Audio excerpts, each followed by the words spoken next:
presented only 8 days ago is not right at all. Thank you. माननीय सदस्यगण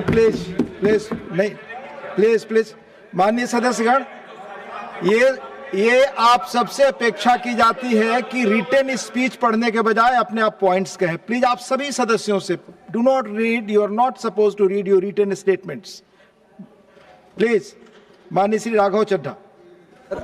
sir अक्सर देखा जाता है कि जब वित्त मंत्री जी बजट पेश करती हैं, कृपया चेयर पे बैठ कर ना बोले सर। अक्सर प्लीज अगर समय देंगे तो हम बगैर पेपर देख के बोलेंगे, मगर समय नहीं होगा तो पेपर पढ़ना पड़ेगा सर। आप बहुत सीनियर सदस्य हैं, समय आवंटित होता है पार्टी दलों के द्वारा बीएससी मीटिंग में, ये चेयर नहीं करता, आप जरूर जानती होंगी। Please Raghav Chadha ji please.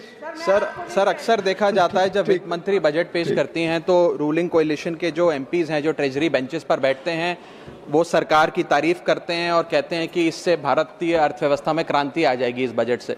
और विपक्ष में जो बैठे हैं वो अक्सर निंदा करते हैं, कहते हैं किसान की कमर तोड़ दी, बहुत महंगाई हो गई, अमीर और अमीर हो रहा है, गरीब और गरीब हो रहा है। लेकिन मैं आज प्रयास करूंगा कि एक ऑब्जेक्टिव एनालिसिस इस बजट का करूं और कंस्ट्रक्टिव क्रिटिसिज्म अपना आपके माध्यम से वित्त मंत्री को दूं। So the title of my speech is The Good, the Bad and the Way Forward. 4 good things that I found in this budget, 4 bad things that I found in this budget, and 4 innovative suggestions to the Honorable Finance Minister. So the first good thing that I found in the budget is that there was an increase in the STT for derivative trading. Usually सरकार की निंदा हुई इस विषय को लेकर, markets भी गिरी, लेकिन मेरा यह मानना है कि इस कदम से स्पेक्युलेटिव ट्रेडिंग यानी कि सट्टा ट्रेडिंग समाप्त होगी या कम होगी और रिटेल इन्वेस्टर, जो 90% रिटेल इन्वेस्टर एफएनओ सेक्टर में नुकसान भुगतता है, फ्यूचर्स एंड ऑप्शंस के चलते जुआ खेलता है, उसमें आपको रिटेल इन्वेस्टर की प्रोटेक्शन का एक माध्यम बन सकता है। लेकिन मैं इसी के साथ साथ वित्त मंत्री जी को याद दिलाना चाहूंगा कि एसटीटी का जेनेसिस क्या है, एसटीटी का जन्म कब हुआ। एसटीटी हमारे senior colleague mister P Chidambaram जब फाइनेंस मिनिस्टर थे तो उन्होंने इंट्रोड्यूस किया, and it was introduce to replace long term capital gain tax on equities. जब long term capital gain on equities 0 था तब एसटीटी को लाया गया कि वे एक सिंपल अपफ्रंट लेवी होगी ट्रेड्स पर regardless of profit and loss.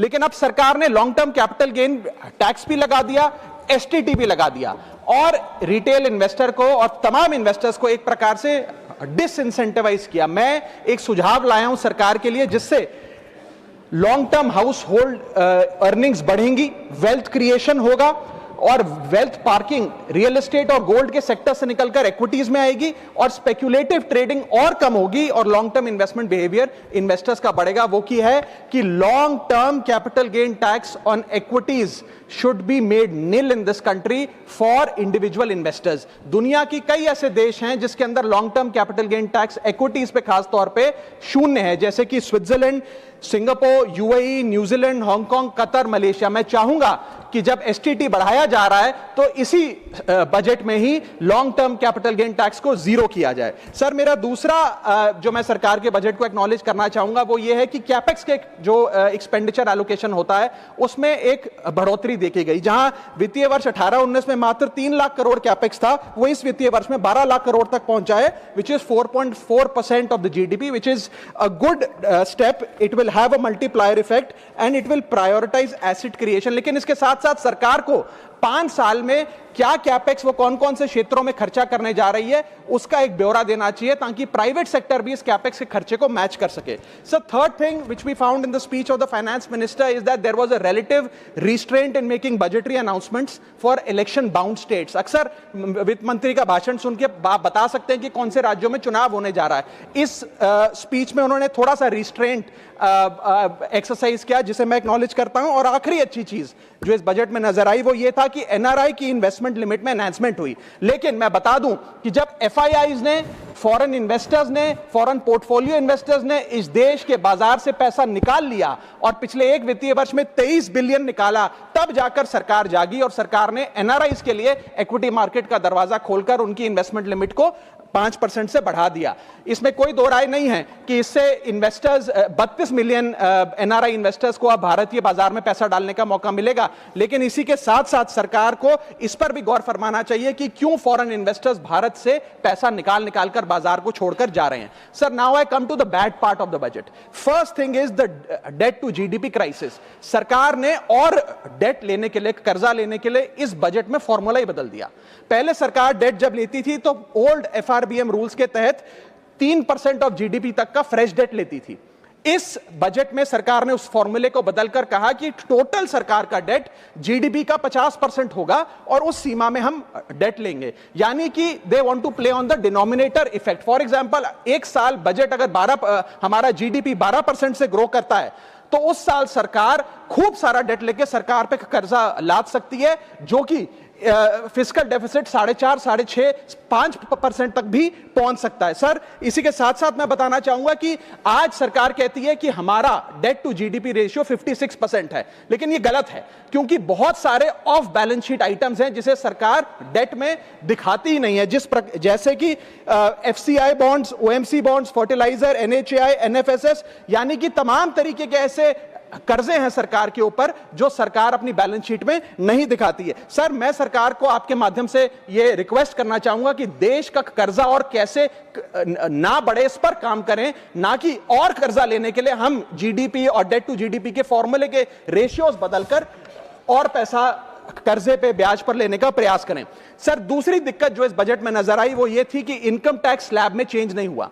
Sir, हर साल देश का आम आदमी जब वित्त मंत्री जी की बजट की स्पीच सुनता है तो वो इसलिए नहीं सुनता कि पीएलआई की क्या इन्वेस्टमेंट होगी, कौन सा कॉरिडोर बन रहा है। देश का आम आदमी, सैलरीड क्लास, इसलिए बजट की स्पीच सुनता है कि उसके अंदर स्लैब में कोई रिवीजन होगा, क्या हमारी स्टैंडर्ड डिडक्शन की जो हमें डिडक्शन मिलती है वो बढ़ेगी। लेकिन इस बार बजट में देश का आम आदमी और खास तौर पर देश का मिडिल क्लास डिसअपॉइंट हुआ। पहले ही there has been a stagnation in the salaries. Inflation 6.8% पे खड़ा है, लेकिन उसके बावजूद हमने इस बार कोई स्लैब में या स्टैंडर्ड डिडक्शन में चेंज नहीं देखा। मैं आपके माध्यम से वित्त मंत्री जी को रिक्वेस्ट करना चाहूंगा कि आप इसी बजट में अनाउंसमेंट करें कि स्टैंडर्ड डिडक्शन जो 75,000 रुपए उसे बढ़ाकर सैलरीड क्लास के लिए 1.5 लाख रुपए किया जाए।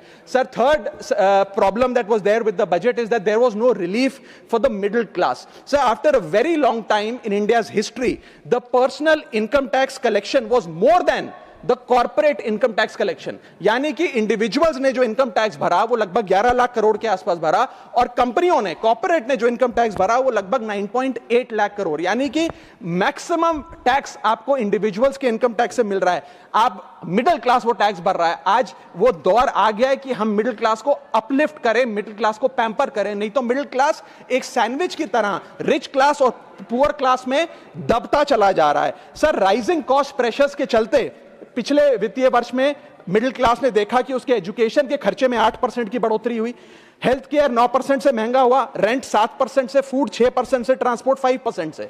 मेरा रिक्वेस्ट यह है माननीय फाइनेंस मिनिस्टर से कि वो इनकम टैक्स में रियायत देकर या तो मिडिल क्लास को कोई रिलीफ दें, और अगर इनकम टैक्स में रियायत नहीं दे सकती हैं तो उसकी सेविंग्स और इन्वेस्टमेंट्स पे उसको बेनिफिट दें, उसे इंसेंटिव्स दें कि वो ज्यादा बचत करे, ज्यादा वेल्थ क्रिएशन कर पाए। Sir, fourth problem in this budget that I found was the budgetary allocation to health, which is low and which certainly needs a relook. Sir, आज हमने अपने टोटल गवर्नमेंट एक्सपेंडिचर का 2% हेल्थ को allocate किया है, लगभग 1 लाख करोड़ के आसपास।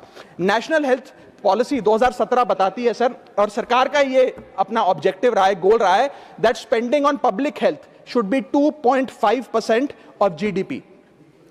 आज हम 2026 में खड़े हैं, हमारी पब्लिक हेल्थ पे स्पेंडिंग मात्र 0.5% ऑफ जीडीपी। हम अपने लक्ष्य से कोसों मील दूर हैं। जहां यूएस में 18% ऑफ जीडीपी हेल्थ केयर पे खर्च होता है, यूके में 12%, जर्मनी में 13%, स्वीडन में, नेदरलैंड में, डेनमार्क में, जापान में, स्पेन में 10% ऑफ जीडीपी खर्च होता है, क्योंकि वो देश जानते हैं कि जान है तो जहान है। लेकिन हमारे देश में मात्र 0.5% ऑफ जीडीपी हम अपने हेल्थ पे खर्च करते हैं, और इसके चलते आलम यह है कि सरकारी अस्पताल में अगर आप चले जाइए, which is called the backbone of India's healthcare, वहां पर आपको पुरानी जर्जर बिल्डिंग मिलेंगी, मैसिवली अंडरस्टाफ्ड हॉस्पिटल मिलेगा, ओवरवर्क डॉक्टर मिलेंगे, पॉपुलेशन के हिसाब से बेड नहीं मिलेगा, जांच के लिए मशीनें नहीं हैं, दवाइयों की कमी है, और अगर इलाज की ऑपरेशन की डेट मिल भी जाए तो वो डेट इतनी दूर होती है तब तक मरीज चल बसता है. Sir, the reality is that covid made us realise and it was a wake up call for India's public health infrastructure. And I want to ask the house today, are we prepared, God forbid, if there were to be another pandemic or another big sort of raging pandemic in this country? And the answer to that is no. और private अस्पतालों की sir हालात ये हैं कि अगर आज आपको प्राइवेट अस्पताल में इलाज करना पड़े तो आपको लोन लेना पड़ता है, अपने घर के गहने, अपना रियल एस्टेट एसेट बेचकर पता नहीं कितने हजारों लाखों लोग हर साल भारत में गरीबी रेखा के नीचे चले जाते हैं क्योंकि उन्हें एक हेल्थ इमरजेंसी के चलते प्राइवेट अस्पताल में इलाज कराना पड़ता है. सर, जैसे वन नेशन वन इलेक्शन इस देश में लागू किया जा रहा है, वन नेशन वन टैक्स की ओर हम बढ़ रहे हैं, वैसे ही one nation one medical treatment की ओर बढ़ना चाहिए. सबको नंबर 1 मेडिकल ट्रीटमेंट देश में मिले, ऐसी व्यवस्था बननी चाहिए. सर, मेरे 4 सुझाव जो आपके माध्यम से मैं वित्त मंत्री को देना चाहूंगा. पहला सुझाव है, put all land and property records of India on blockchain. एक blockchain based land registry ledger बनाइए.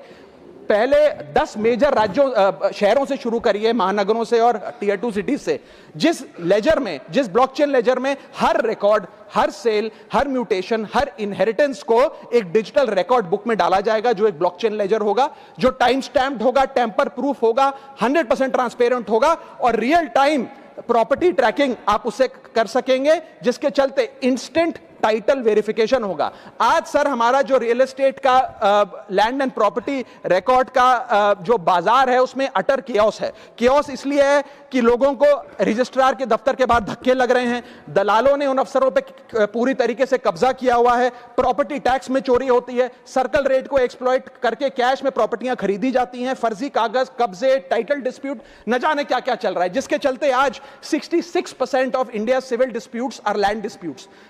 45% of properties lack clear title in India. India ranks 133 out of 190 in property registration efficiency. 48% of our properties are under dispute and the average time taken by civil courts to resolve these disputes is 7 years. And 6.2 crore property documents are pending digitization. वो तहसीलदार के दफ्तर में पड़े या registrar के दफ्तर में, उनका डिजिटाइजेशन अभी तक नहीं हुआ. इन सारी बीमारियों का एक ही दवा है, that is national blockchain registry, जिसके चलते प्रॉपर्टी डिस्प्यूट समाप्त होंगे, मिडिल क्लास की वेल्थ अनलॉक होगी क्योंकि वे और ब्याज पे पैसा ले पाएंगे, प्रॉपर्टी टैक्स की कंप्लायंस बढ़ेगी और रीट्स जैसे इन्वेस्टमेंट व्हीकल्स को ब्लॉकचेन वेरीफाइड टाइटल मिलेंगे, उसमें भी बढ़ोतरी देखी जाएगी. इसी के साथ साथ सर दुनिया के कई देशों ने इसे लागू कर दिया है. स्वीडन में यह लागू है जहां पर एक दिन में आप प्रॉपर्टी का ट्रांजैक्शन कंप्लीट कर सकते हैं, वहां डिस्प्यूट रेट 2% है. जॉर्जिया में है जहां 3 दिन में प्रॉपर्टी का ट्रांजैक्शन खत्म हो जाता है, डिस्प्यूट रेट 1% है. और यूएई में है जहां 10 मिनट में आप अपनी प्रॉपर्टी खरीद बेच सकते हैं, वहां डिस्प्यूट रेट 1% से भी नीचे. और वहां हिंदुस्तान में प्रॉपर्टी बेचनी हो तो 2 से 6 महीने लगते हैं और 48% डिस्प्यूट रेट है. सर, मेरा दूसरा सुझाव है inflation linked salary revision act. Bharat में वेजेस को इंडेक्स करिए महंगाई से. वित्तीय वर्ष 18 से लेकर वित्तीय वर्ष 26 में हमने देखा कि real wages for the salaried class में 16% की गिरावट आई. ये गिरावट का मतलब इन सालों में जितनी महंगाई थी, जिस स्तर पे महंगाई बढ़ी उस स्तर पे वेजेस नहीं बढ़ी, जिसके चलते 16% की गिरावट रियल वेजेस में देखी गई. इसीलिए mandatory wage indexation formula is the need of the hour and the government must look at it. इसके चलते तमाम फॉर्मल सेक्टर्स में, corporate, shops, factories, gig workers, सबको इन्फ्लेशन इंडेक्स वेज हाइक मिलेगा. और सरकार के मुलाजिम को तो मिलता ही है, हर साल डियरनेस अलाउंस मिलता है, उसके बाद आप हर कुछ सालों में पे कमीशन लागू होता है. इससे आप 20 करोड़ आबादी, which is 45% of India's total workforce, आप उसे एड्रेस कर पाएंगे. सर, इसी के साथ साथ मैं बताना चाहता हूं कि दुनिया के कई देशों में यह पहले से ही लागू है. यूएस के अंदर COLA, cost of living adjustment system लागू है, जिसके अंदर एनुअल और ऑटोमेटिक रिवीजन होता है. जर्मनी के अंदर हर 18 से 24 महीने के अंदर महंगाई के अनुसार सैलरी बढ़ा दी जाती है. जापान के अंदर शिंटो मेथड यूज होता है जिसमें annual inflation index wage hike दी जाती है. और बेल्जियम में ऑटोमेटिक इंडेक्सेशन लॉ है जिसमें क्वार्टरली बेसिस पर एम्प्लॉइज की सैलरी बढ़ाई जाती है. Sir, India is one of the only countries in major economies where 85% of our formal workforce has zero statutory inflation protection. We are at the mercy of the employer discretion and our own negotiation power to raise our salaries. इसके साथ साथ मुझे लगता है लगता है कि एक minimum increase based on inflation होना चाहिए। मेरा थर्ड सुझाव माननीय वित्त मंत्री जी को रहेगा कि स्टेट कैपिटल एक्सपेंडिचर की matching grant, matching funding centre दे, यानी कि हर 1 रुपया जो राज्य की सरकार कैपेक्स पे, कैपिटल एक्सपेंडिचर पे, एसेट क्रिएशन पे खर्च करती है, उसकी मैचिंग ग्रांट 1 रुपया केंद्र द्वारा राज्यों को दिया जाना चाहिए, not as loan but as a grant. आज स्टेट कैपेक्स में 2 बॉटलनेक्स है। पहला बॉटलनेक है बोरोइंग कैप, यानी कि कोई भी राज्य अपने स्टेट जीडीपी से 3% से ज्यादा ब्याज पर पैसा नहीं ले सकता, वो कैपेक्स पे नहीं खर्च करता, वो तमाम तरीके के ऑपरेशनल खर्चे करता है। और सेकंड प्रॉब्लम है कि अगर केंद्र सरकार पैसा देती भी है राज्यों को कैपेक्स के लिए, वो लोन की सूरत में देती है, और कंडीशनल लोन की किस एसेट पे कितना खर्च होगा, एक कंडीशनल लोन दिया जाता। मेरा सुझाव है that replace this loan with conditions given by the centre to grant with trust, grant based on trust by the centre. Sir, centre को आने वाले 5 वर्षों के लिए 1.5 लाख करोड़ आवंटित करना चाहिए, not as loan but as these capex grants, ताकि राज्यों में सड़कें बने, इरिगेशन नेटवर्क बने, लोकल पावर इंफ्रास्ट्रक्चर बने, ड्रिंकिंग वाटर सैनिटेशन हो, और अर्बन इंफ्रास्ट्रक्चर में एसेट क्रिएशन, एसेट फॉर्मेशन किया जाए, as not as loan, not on interest, not with principal and with no conditionality. अगर ऐसा होता है तो सबसे पहले तो स्टेट की बैलेंस शीट में this grant will not sit as debt, state की बैलेंस शीट सुंदर होगी, बेहतर होगी। दूसरा, खुलकर राज्य कैपेक्स पर खर्च कर पाएंगे। Third, it will be a high growth and a high job creator, एक ग्रोथ मल्टीप्लायर और जॉब क्रिएटर के तौर पे इसका इस्तेमाल होगा, क्योंकि हर 1 रुपया जो आप कैपेक्स पे खर्च करते हैं उससे भारत का जीडीपी 2 से 3 रुपए बढ़ता है in a span of 3 to 5 years। Cooperative federalism मजबूत होगा, और साथ ही साथ states will become builders and not borrowers in the eyes of the centre. Sir, मेरा चौथा सुझाव जो माननीय वित्त मंत्री जी के लिए है वो ये है कि legalise virtual digital assets as an asset class. India में अभी सर वैसे ही डी फैक्टो लीगलाइज टैक्सेशन है वर्चुअल डिजिटल एसेट्स, यानी कि cryptocurrency, stablecoin etcetera, क्योंकि अगर उनकी खरीद बेच पर कोई मुनाफा होता है तो 30% फ्लैट इनकम टैक्स लगता है, और 1% ट्रांजैक्शन टैक्स जो अपनी वस्तु बेच रहा है उसे सरकार को जमा कराना पड़ता है। But they are somehow not recognised as an asset class. VDS जो वर्चुअल डिजिटल एसेट्स है, इन्हें एसेट क्लास का दर्जा नहीं दिया गया, जिसके चलते कोई डेडिकेटेड लाइसेंसिंग लॉ नहीं है, कोई क्लियर कंज्यूमर या इन्वेस्टर प्रोटेक्शन कानून नहीं है, AML कानून यानी कि एंटी मनी लॉन्ड्रिंग गाइडलाइंस और डायरेक्शंस इस एसेट क्लास के लिए नहीं है, and there is of course no explicit legal classification. As a result what has happened is that 4.8 lakh crore trade in this virtual digital assets has moved offshore. Bharat के बाहर निकलकर वो अन्य देशों में, दुबई, सिंगापुर, मलेशिया और अन्य देशों में इसका ट्रेड हो रहा है, जो भारतीय कर रहे हैं। Second thing that has happened is that 73% of India's crypto trading volume in financial year 25 has moved to offshore exchanges. What has further happened is that 180 virtual digital asset startups have moved to countries like Dubai and Singapore, and as a result जो देश, भारत देश के 12 करोड़ ऐसे लोग हैं जो इन virtual digital assets में, crypto में, RWA यानी कि रियल वर्ल्ड एसेट में, स्टेबल कॉइन में इन्वेस्ट करना चाहते हैं, वो ऑफशोर जाकर इन्वेस्ट कर रहे हैं। जरूरत है कि हम कंप्लायंस हिंदुस्तान में लागू करें, उसे हेविली रेगुलेट करें, लेकिन उसे ऑनशोर लाएं। इसके चलते अगर ऐसा होता है तो सरकार के खजाने में 15 से 20 हजार करोड़ रुपए का इजाफा होगा, उन्हें उतना टैक्स मिलेगा। और इसी के साथ साथ मैं सरकार को कहना चाहता हूं that we currently tax these virtual digital assets as if they are legal, but we regulate them as if they are illegal. मेरा सुझाव है कि इसे heavily regulate करिए, ring fence करिए इस इकोसिस्टम को, AML guidelines यानी कि एंटी मनी लॉन्ड्रिंग कानून और मजबूत करिए, लेकिन prohibition is not protection, regulation is protection. Thank you so much, sir. Thank you, धन्यवाद माननीय राघव चड्ढा जी।